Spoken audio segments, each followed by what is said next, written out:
Okay, so I just sing Jai Radha Madhava, correct? Mhm. Is that right? Is that what I do now, Winston? Just sing? Sure, if you'd like. Absolutely. Okay.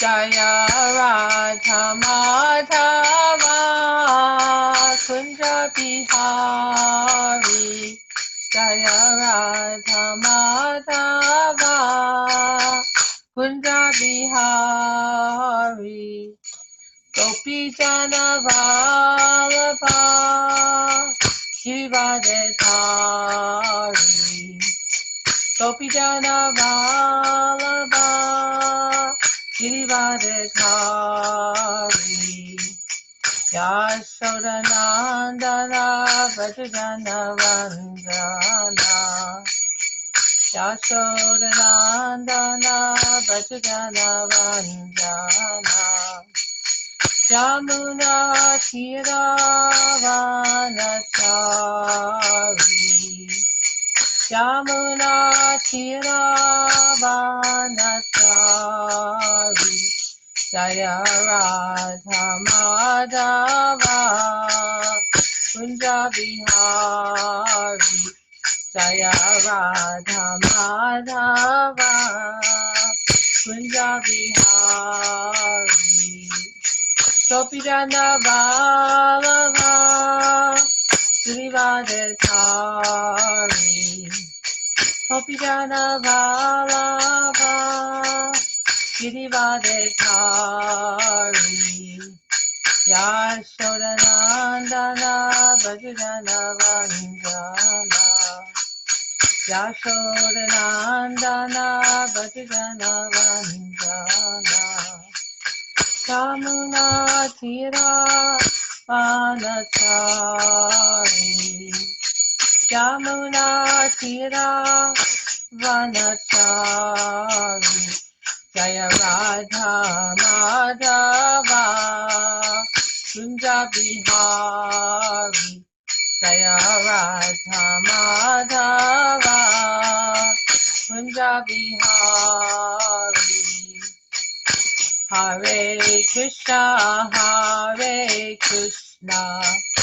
Krishna Krishna Hare Hare Hare Rama Hare Rama Rama Rama Hare Hare Hare Krishna Krishna Krishna Hare Hare Hare Rama Rama Rama Hare Hare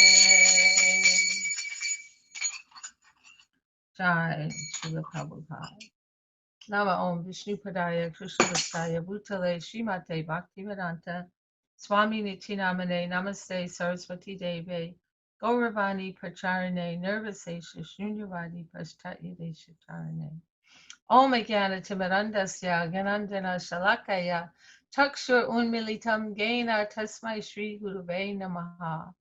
I was born in the darkness of ignorance, and my spiritual master, Srila Prabhupada, opened my eyes with the torchlight of knowledge. I offer my respectful obeisances unto him. Sarvabhauma, he gave me a topic to speak on today, a topic I never would have chosen on my own. and at first I thought, I'm going to ask if I can change it. But then I realized Lord Krishna is giving me this topic for my own self-purification and a topic that I really need to concentrate on. So the name of the presentation today is Be a Bee, Not a Fly. So this is very, very important instruction, especially for devotees, because Krishna's devotees are very dear to him. And so first of all, I'm going to tell a little bit. Sarvabhauma told me what to say, more or less. Now, he gave me an outline. He gave me examples that I could incorporate into today's presentation. So the first one I'd like to mention is about Daksha. Now, Daksha means expert. So Daksha's expert in procreation. He had many, many children, many sons, and he had 16 very beautiful daughters. And his youngest daughter happened to be married to Lord Shiva. Like his sons, Narada Muni, he preached to his sons and they became great devotees and brahmacharis, and Daksha was not very happy about that, and he cursed Narada Muni, cursed him that he would never have happy family life and that he would have to travel and never stay in one place. And he wasn't very pleased with him. So his youngest daughter, she really wanted to marry Lord Shiva. She was so much attracted to the transcendental qualities of Lord Shiva, and so her father agreed to that. Now, Daksha, he he was very powerful. He was a king, and he used to have sacrifices. So sacrifices, the great sages. This is way back, like Satya Yuga, and long, long ago, and so like millions of years. And so he was having a great sacrifice, and all these sages came, and even demigods came, and Lord Shiva came. Lord Shiva is his son-in-law, remember.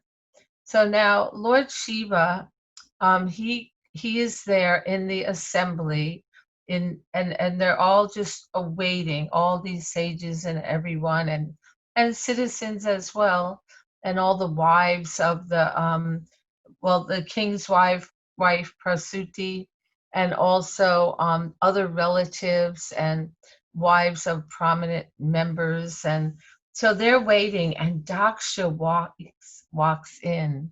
Now Daksha, he's like effulgent. He has tejas. He has spiritual power.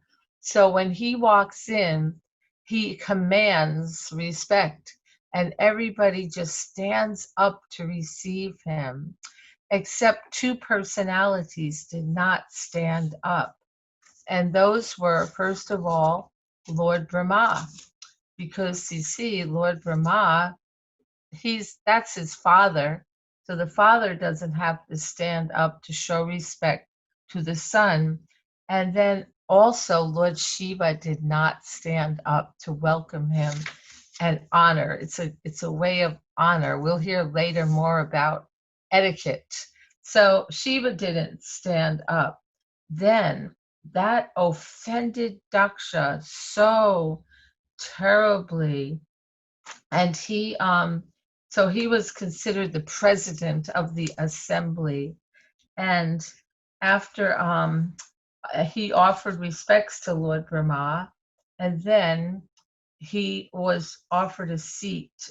Brahma said, okay, you can have a seat now, but first you can just imagine like how like if this ever happened when we're in an assembly of devotees, we would like really think this is totally out of place and out of hand.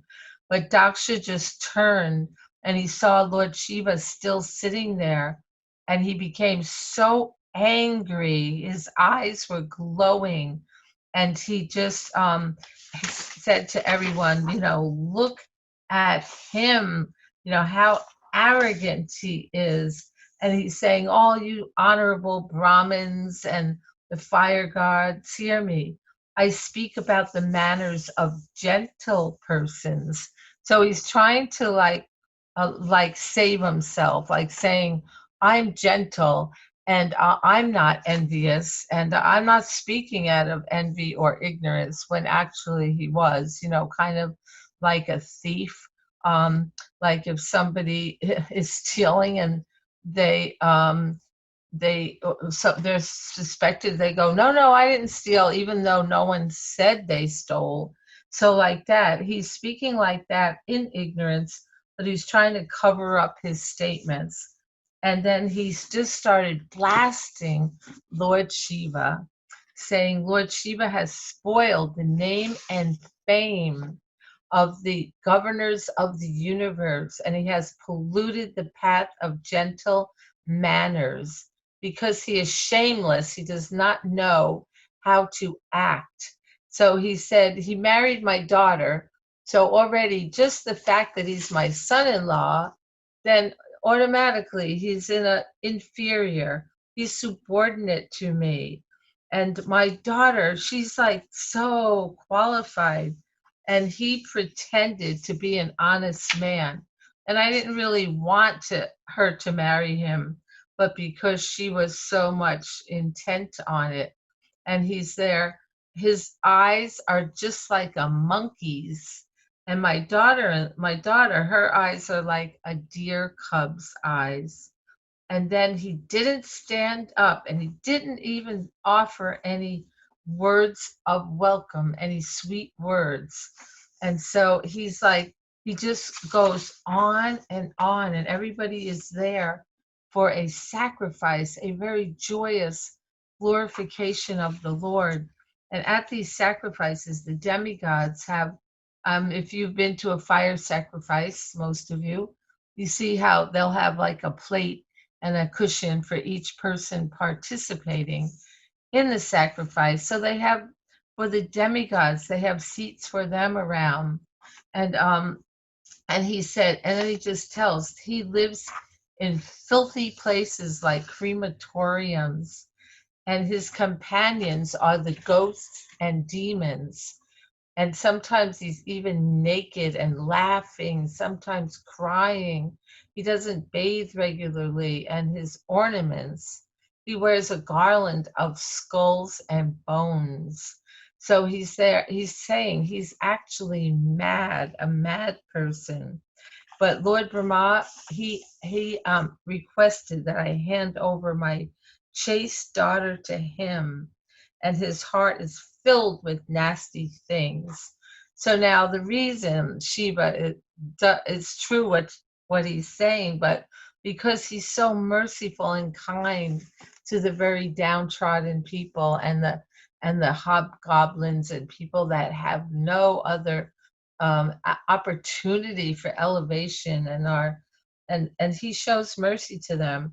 But he said, he's, so then what he did, he, because before you utter a curse, just like before you perform worship, he did like Achman, washed his hands, and then he cursed him. So he said, so the demigods are eligible to have a share of the oblations of sacrifice, but Lord Shiva, who's the lowest of all the demigods, should not have a share. And he, and then what happened was, the other people, they're like, oh, no, no, no, Daksha, this is a little bit, you're getting carried away. They tried to pacify him, that this isn't right, that you're getting so angry and saying these things when Shiva is the most elevated of all the demigods. He's Krishna says he's the best Vaishnava too.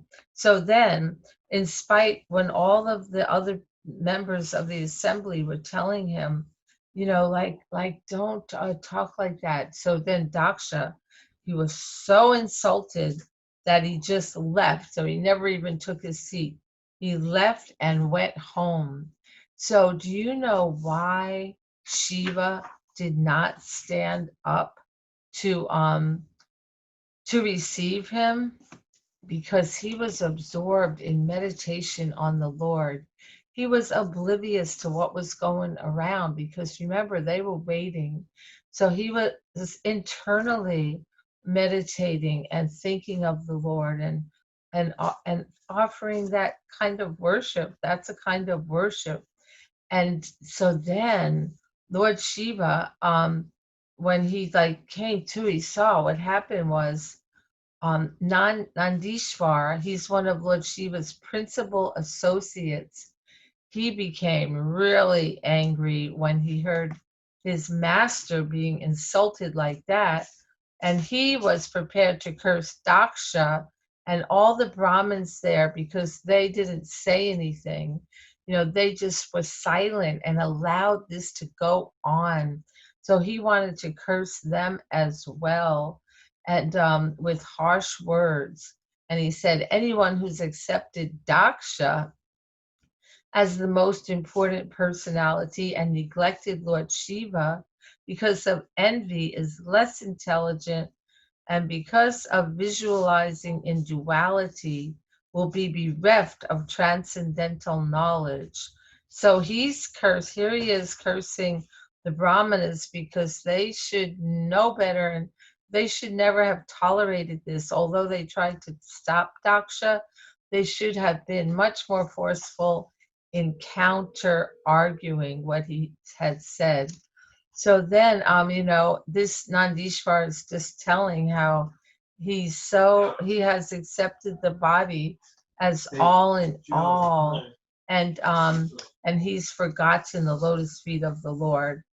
And so this was going on, and he's just then he starts putting down the Brahmanas, saying they take to education and austerity just like kind of as a job for remuneration, begging door to door for the satisfaction of their body. And so now Brigu Brigu Muni, he's the head of the Brahmins in this assembly. And when he heard this, he got all riled up, and he condemned the followers of Lord Shiva. And he said, one who takes a vow to satisfy Lord Shiva or who follows such principles will certainly become an atheist and be diverted from transcendental scriptural injunctions. So here we go, all these curses going on. And so when Lord Shiva saw this, he's like, whoa, he didn't say anything. He just got up and left. He's like this is too much, because Bhrigu Muni's going on and on cursing the followers of Lord Shiva. So Lord Shiva just goes home, and all this cursing and counter cursing, and Lord Shiva was morose, and he just left, and they all left with him, his disciples. So now all the demigods who were performing the sacrifice, they took their bath, and they got ready, the Avarita Snan it's called, and they became purified. And then, but they also, after they came for the sacrifice, and the demigods were performing it, but then it was over and they all left. They did have this sacrifice and all. So now back home, like sometimes it's rather common that there's tension between the father-in-law and the son-in-law. So such was the situation here. And they're back home, and Lord Shiva in his abode of Mount Kailash. He's like so renounced. He does not even construct a residence, just lives under a huge banyan tree there. And he just lives, he's not interested in any kind of of just material opulence in any way. And even he doesn't even buy anything for his dear wife. He's just like totally self-satisfied. So now what happened was, Sati sees the denizens of heaven are flying in the sky, and they're all talking. The women are all beautifully dressed in fine clothing, and they have all kinds of earrings and necklaces and bracelets and lockets, and they're all going, and she hears they're going back to Daksha's house because Daksha's having another sacrifice. You could say his palace, really, because he is the king. And so what happened was, she says, oh wow, look at your father-in-law is now executing great sacrifices. And so, look, all the demigods are going there. Hold on a second. Bhakti, can you go way far? You all do some noise. So, she sees them all going, and she said, "If you desire," to her husband, Lord Shiva, "we can go too." And he's like, "I don't think so." She said, "Oh, all my sisters are going to be there along with their husbands, and also my aunts are going to be there, and my mother, and I want to go, and I would like to get all dressed up like them with the clothes and the ornaments that my father gave me. So with the dowry, because Shiva doesn't buy her anything, but she did have nice things given to her at her wedding." And she said, "And there's gonna all my relatives will be there, and they're gonna have flapping flags, and the performance of the sacrifice will be by the great sages." So I'm very anxious to go. And so she's like that. She said, I know that you're not attached to all these things, but I want to see my birthplace another time. And she's saying that just see how their flocks of white airplanes have made the entire sky very beautiful. So then she's like thinking, how can I just sit here? How can a woman sit there when she hears that her father is having a great sacrifice? And you may be considering, Lord Shiva, that we have not been invited, or I have not been invited, but you don't have to be invited to go to your father's house, right? You can go to your parents' house usually anytime. And you don't have, like, if you have a good friend, you don't even have to be invited. You're always welcome to go to their home. And just like Guru Bhakti and her sister, they can go back and forth anytime. They don't even not have to knock on the door or anything. Of course, you're always welcome. So she's saying, or you can go to the home of your spiritual master. So she's like, please show your kindness to me. And so now, Lord Shiva, when he heard all of this, and her begging, he told her, you said that one can go to the friend's house or your father's house, but provided that a friend does not find fault with the guest, so then you can go. And so the thing is that you should not go there, even though you are his daughter, because the man, your father, is disturbed in his mind. And when he looks upon the guest with raised eyebrows and angry eyes, he's saying, it will be very painful for you because, like, if an enemy speaks harshly about us, that's what you expect from an enemy. But when your own father speaks harshly about you or your husband, well, that is like worse than being hurt by the arrows of an enemy. And that grief, it continues to rend one's heart day and night. So he's there, my dear white complexioned wife. I know that out of Daksha's 16 daughters, you're his pet daughter and being the youngest, but you won't be honored when you go there just because of your association with me from being my wife. Rather, you will be sorry that you're even connected with me. So now, so he was going on and on, like explaining to her how it's not very good. And so she's like really getting disturbed. Like you know, she's like, it said she was walking in and out of the room, like back and forth, because her mind was so agitated. And he told her, you're most respectable, and when you're insulted, it will be equal to death for you. Then he was just silent, because he saw that she has not really accepted it. She's between decisions. So she was moving in and out of the room like a swing moves back and forth. So she felt so sorry that her husband was telling her not to go, and she was shaking, and she looked at him as if she were going to blast him with her vision.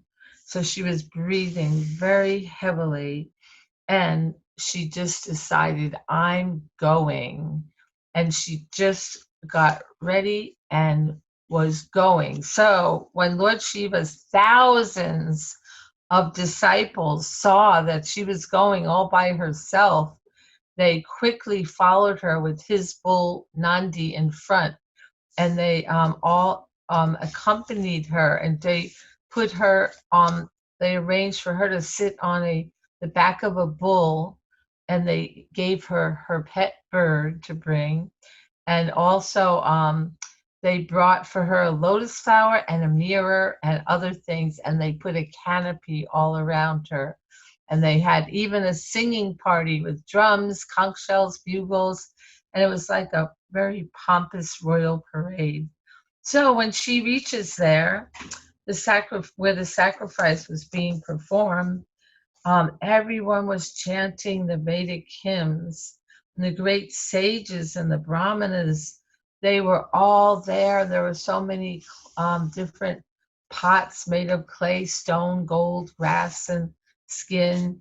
And when they reached there, the people, they were afraid of Daksha, like all the Brahmins there and all the men, so they wouldn't receive her. And her father Daksha just ignored her, did not pay any attention.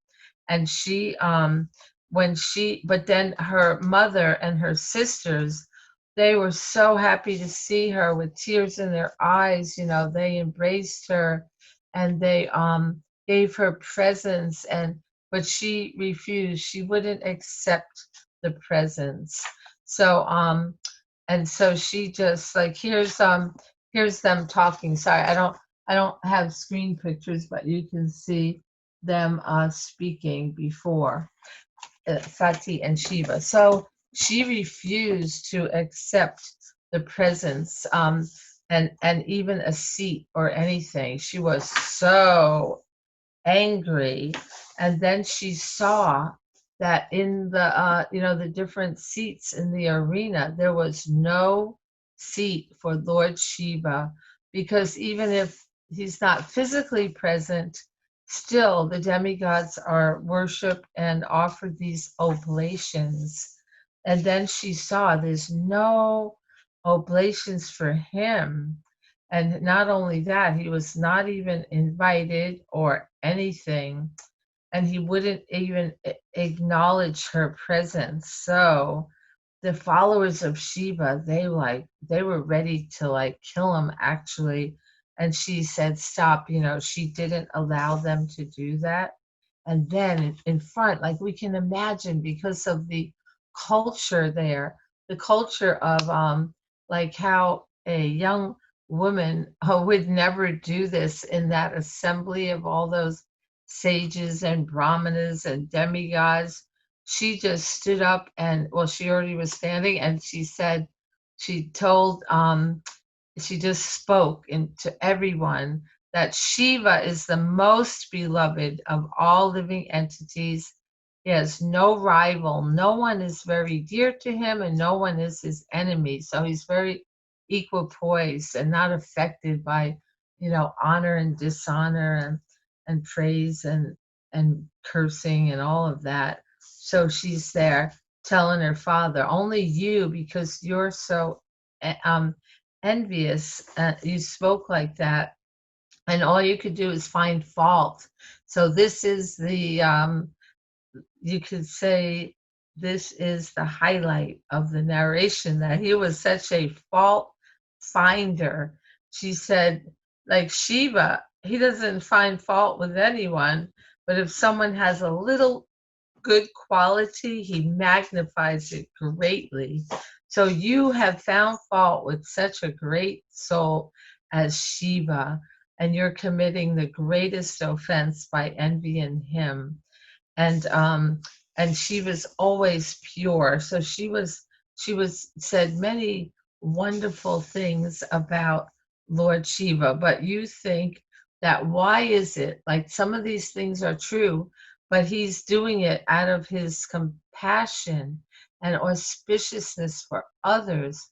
So why do you think that demigods and respectable personalities like Lord Brahma, why do you think they are worshiping Shiva? Like, why? Like, because, they know they accept the flowers offered to his lotus feet and take those flowers on their head with great respect. So, why do you think that is? And so, she said, if one hears blasphemy of a devotee, one should block their ears and go away if they're unable to punish them. And and so you can punish them. You can cut out their tongue so they don't do that again. And she said, like sometimes Shiva calls me, my husband Shiva calls me Dakshayani. It means the daughter of Daksha. And when he says that, the smile leaves my face and I feel sad inside. She said, I condemn myself because my body is contaminated by a relationship with you. And I'm very sorry that this body was produced by you. And so then she just while she was speaking like that in front of all these people, she sat down, she changed in saffron cloth, a saffron sari, and she sanctified herself with Achman and all. And then she just sat and was able, because within our abdomen, there's actually a fire which digests our food. And this fire, because the body's made of earth, water, fire, air, and ether. So there is actually fire. We know if the fire is weak, then it's very difficult to digest. Like if we say we ate a big meal and then we drink a lot, or drink a lot of cold drink or cold nectar, we say it puts out the fire, it subdues the fire, so that digestion is very difficult. But what she did then, she said, I am ashamed to have this body connected to you. So then she sat and she raised the life air upward and placed it in the position of equilibrium, which is near the navel. Then she raised her life air, mixed with intelligence, to the heart, and gradually from between her eyebrows. And in order to give up her body, she began to meditate on the fiery air within her body, and she meditated on the lotus feet of her husband, Lord Shiva, and thus she became completely cleansed of any taints of sin, and she quit her body in a blazing fire by meditation on the fiery element. And there is a very beautiful illustration of this. Like the body is so dear to us, and to give it up like that. Imagine her sisters and her mother and everyone. They weren't very happy to see that. But you can see Shiva's followers behind her, and how shocking it must have been for everyone to see that. So of course, we don't have a whole lot of time, and it's quite a lengthy story. So after she puts her body, then then all those followers of Shiva, they went back because Brigu Muni, he created a demon, and so that to hurt them and So they all ran back, and they could fly and stuff, and they told Lord Shiva what happened. So you can just imagine how angry Lord Shiva was. And it was a terrible, terrible confrontation between Lord Shiva's followers and the followers of Daksha. And so much so, Lord Shiva, what he did, and he has dreadlocks, so his hair is very thick, and he just pulled out some of his hair and he threw it on the ground and chanted some mantras, and this huge demon came out. Well, Virabhadra, and he grabbed Daksha, and actually, I don't know if I can say it in this gentle assembly here, he cut off his head. But Daksha was feeling so repentant that actually, when in the sacrifice they cut off the head of a goat, because it gives new life to the animal, not for slaughter, but it tests the efficacy of the mantras.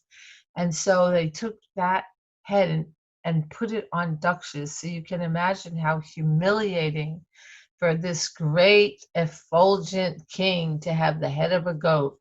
So then he offered his he begged forgiveness from Lord Shiva. So we're seeing the results of fault finding, and how even like everybody has some good qualities, and oftentimes like we are finding fault because we feel maybe envious of them, or they've done something to slight us, and so we don't forgive them. And so then we just magnify all of any little thing, all the bad qualities, which we imagine are bad qualities because our good friend may do the same thing and we don't think anything of it. But if it's somebody like we don't like, then we'll just do that. It's mentioned that we shouldn't really find fault with anyone, and and to be respectful of all, but especially devotees, because it can create a kind of real block in our devotional spiritual advancement, this Vaishnav aparad of fences to devotees. And so it's something to be weary and leery of, to be careful, that just to check our tongue, because the tongue is the most voracious and uncontrollable, but not only the tongue, also the mind. Like Sarvabhauma gave me an example of Sachi Mata, who's the dear mother of Lord Chaitanya Mahaprabhu. And, her first son, Vishwarup, he took sannyas because he was so much Advaita Charya was every day he would have like Srimad Bhagavatam class at his house, and Vishwarup would come and he would give the wonderful class and lead kirtans, and then he took sannyas. So Sachi, and then she thought he's going to be a bad influence on my Nimai too. So in her mind, she's thinking this Advaita Acharya, he's a bad influence. And many mothers feel that way. They feel, wow, my son has become a devotee. I mean, especially like Indians, because can you imagine if I don't know if we have any Indians. Oh, of course, Guru Bhakti is. But, to come to America, it's like, wow, there's a lot of competition to get that opportunity. You have to be, really smart and really good academically to get the opportunity to come and work here. And then their children become devotees and their sons become devotees. And they give up everything and just become a brahmachari and a preacher. It's like the worst thing the mothers can imagine, except generally then the mothers become devotees because they're so attached to their sons, and the sons are influential over them. All the time I ask Indian brahmacharis, is your, or even married man, is your mother a devotee? Yep. And then the father is coming behind, usually the mother first. They become even initiated and everything. So anyway, so Mother Sachi, she just had this thought that, she wasn't very happy that he was taking her children away and like that. So Lord Chaitanya, he told her that that's, he knows because he's omniscient, told her that is such an offense.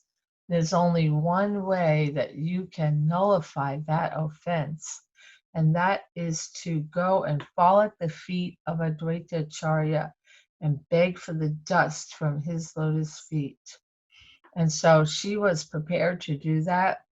And when she went, um, do you remember who it was who was like her spokesperson and said, Advaitacharya, Mother Sachi has come to apologize to you, and she would like the dust from your lotus feet to mitigate her offenses, just mental offenses. She never even said anything. And Advaitacharya said, are you kidding? Mother Sachi is the most glorious mother of Nimai Pandit. I would never give her the dust of my feet. She's the mother of the universe, and she's a Nitya Siddha, an eternal associate of the Lord. Oh, that is ridiculous. I take the dust from her feet. And I could never do that. And just the thought of it caused Advaita Acharya to faint. So when he fainted for a short time, Mother Sachi quickly took advantage of that, and she went and was able to take the dust from his feet when he was in a fainted condition. So she got that dust. So even mentally criticizing, plus it just makes us unhappy and grumpy and not experiencing like the goodness in all the devotees. And like they say, even like in prison, like that even like criminals, they have something, some good quality, being part and parcel of the Lord. So I just wanted to, we only have a little time, don't we? But I wanted to just maybe quickly give an opposite scenario, like the narration of King Prithu. Let me see, I have this book here. King Prithu, he's actually a Shaktivesh avatar, but the whole entire pastime of Prithu, which is quite lengthy, the thing that impresses me the most about it is the level of respect between everyone. First of all, when Maharaj Prithu was coronated, the Brahmanas, they all, they did a sacrifice, and then they glorified him, how he's going to be such a great ruler, and how he's a devotee of the Lord, and he's self-controlled and just magnanimous. And he's like, oh, wait a minute. I'm just being coronated now. I have not even become the king yet. So wait until I become the king. Wait until I do something. I'm just now starting the inauguration. So just wait and see. So, of course, he had all those qualities and more. So there's like so much respect. And then later on, when he is like, he's so magnanimous. Like here, King Indra offended him in a big way, which is another story. But here, Lord Vishnu personally came with Lord Indra and asked Maharaj Prithu to forgive Lord Indra. So you can see him like definitely didn't even take offense really. And so he's like that, very forgiving and very kind to everyone. And he when he went through the city gates, like everyone was so happy to receive him. And he like he was anxious. He wanted to give blessings. Oh, he has his hand up in the blessing mudra. He wants to give blessings to everyone, according to what their desires are and what they want. And he wants to bless them. So he has so much respect for them. You can see all the ladies on the rooftop, all the rooftops and up here and everything. And like it doesn't matter a common citizen or the Brahmins, everyone. He was very much magnanimous to them. So they're respecting him because they love him.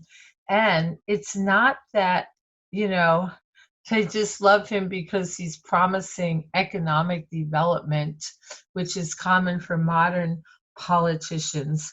But he preached to them and he showed by example. Here he is washing the feet of the four Kumaras and having a sacrifice. So he takes off all of his royal garb, all of his robes and his crown, his jewels, and he's dressed very simple, like looks like deer skin or and no shirt or anything, just very, very simple. And he washes their feet and he sprinkles the water on his hair, it said.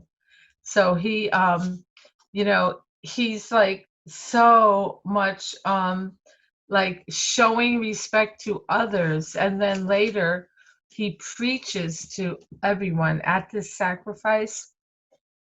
He gives like a talk, and his talk, it says that he is here, besides his personal physical beauty is outstanding, but it says Maharaj Prithu's speech was very beautiful, full of metaphorical language, clearly understandable and very pleasing to hear.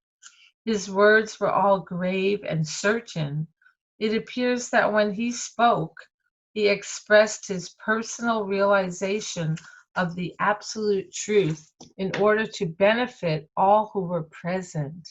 So again, he has respect for all of them and he wants to give them the highest benefit. He wants to give them knowledge of Krishna consciousness and instructions about how the citizens should all respect the Brahmins and worship them. He tells them that. And then you know what the citizens say at the end? Many things, but one thing they say is, today you have opened our eyes and revealed how to cross to the other side of the ocean of darkness. By our past deeds and by the arrangement of superior authority, we are entangled in a network of fruitive activities and have lost sight of the duration of life. Thus, we have been wandering within the universe. So here's the citizens expressing their gratitude for receiving transcendental knowledge. And after this, and the Brahmins blessed him, may you live a long life. And they glorified him also, and how wonderful his character was. So after all this, then who comes there to his palace? The four Kumaras again, and he was so moved. He immediately welcomed them, and in front of everyone, he paid his obeisances to them, and he offered them different prayers, and then he sat and heard from them, and they instructed him, and he's so humble, not thinking, I know everything, I'm the king, you don't have to tell me. But no, he was very eager to hear transcendental instructions, how to improve his own devotional service. And that's the main thing. Although being a king is quite a busy occupation, but his priority was devotional service and his sadhana and his worship of the Brahmins. So he took that as a very important aspect of his life. So it's a great topic that Sarva gave me, and in my own life, it has helped me a lot to be conscious of it, to be conscious, because a bee is attracted to honey, and a fly, they like stool. That's like one of their favorite things to land on and enjoy. So we don't want to be a fly, we want to be a bee and always looking. And of course, the Lord's transcendental pastimes, they are for the bee-like devotees, full of nectarian honey, and no cessation. There's no end to it. And so I believe this is the time, is that right, Winston, where I'm supposed to stop talking, right? Yeah, I mean, it's we're pretty flexible. Okay, Yeah. so does anyone have any comments or realizations, appreciations, or questions? Is that okay, Mhm. Winston? Please. That's okay if people want to say something, if they would like to ask a question or or share one of their experiences or anything. Is Yes. that all right? They know how to unmute themselves Yep. or okay. I think we can just go for it. Awesome. Anybody have anything you'd like to say? And let's see, I don't know who's here, but I only see three people. Oh, now I see more. I see Shop Dave, and I see a few more. Most people don't have their cameras on, but oh, I see. Now I see more people. Yay! It's a whole lot easier if you see faces. you know. But yeah, okay, would anybody like to share anything? Or do you have an experience of being a bee and giving up being a fly? Or the ill effects of being a fly? It just like you know what it is? It's association. Like, you know how there's certain people when you get around them, um, because they are fault finders, and then you kind of get sucked into it. Like, yeah, like, they'll say something about someone, and then you will add to it, yeah, that's right, and look at this, and how could they be like that? And then, or you may be the one and you drag them into it. So being a bee means we always are seeking the honey and dispensing it as well, because that is contagious also. If we glorify Krishna, then the other will also glorify Krishna, whomever we're speaking with. So somebody, yeah, Hare Krishna. hi Krishna. Jair. Jair. Okay, Pleasure to meet Jair. you. I'm Pleasure in to meet you. Washington State. I'm originally from Houston, so I'm familiar with everybody at the Houston ISKCON.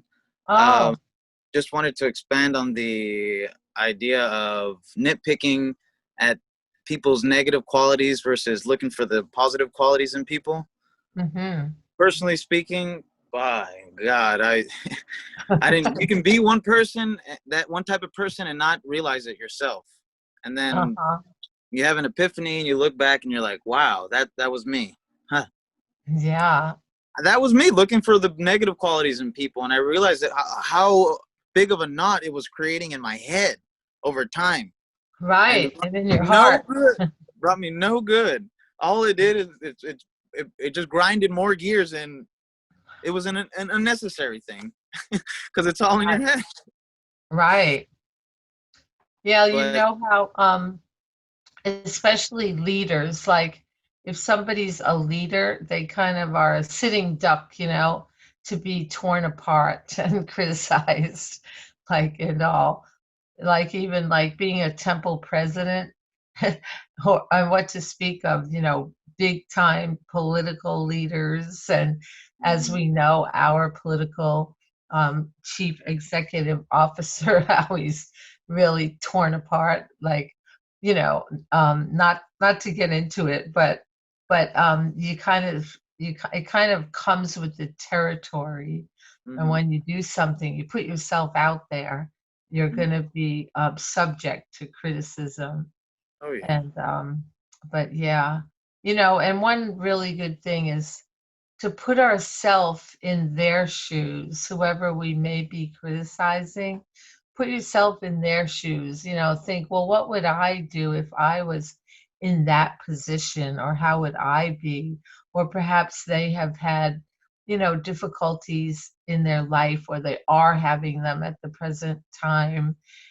So out of to be compassionate, and not take things personally that we don't particularly like. We're not going to totally resonate with every single person, but we can at least keep a respectful, even if we feel we have to be distant, like if somebody's very critical. So we keep a respectful distance from them so that we don't get sucked into the same kind of, like you say, nitpicking. And all. and and I found that I had to build a habit of it. As soon as these negative ideas of an individual come up, you have to immediately build a habit of associating that with, okay, now time to flip the switch. Quickly look for a good quality in them. And then And you over know what time, else? you stop doing it, intentionally. It just becomes a habit. You don't think about habits. You don't really Right. think And, about them. right. And a really good thing to do is to glorify them to others. Like, tell others, like say, isn't she like such a great cook? Or like, look how nicely they chant japa, and to go out of our way to actually verbally glorify them to others. And Instead of that's spreading rumors. helpful. What? Instead of spreading rumors about one another and just building Yeah, hatred for one another and just not getting along, period. right. And why did you move to Washington? You work for Amazon or Google? Google? No. I'm Oh, in Arlington, so I'm not that close to Seattle. I'm 45 okay. minutes, but not close enough. Okay. Um, I moved because I got a job offer over here, and in my line of work, I'm a not engineer, structural draftsman. I got hired as an Wow. estimator here, and detailing and estimating steel metal buildings. And God. so I've been living in this RV for the past almost 4 months now. Oh, wow. You Wonderful bought, experience. really? It is? You don't Amazing. Yeah. I have everything I need. miss I have, you don't miss your home in oh, Houston? yes, of course I do. I miss everybody in Houston, And you're especially just those in Wisconsin. Oh, I lost connection. Uh-oh.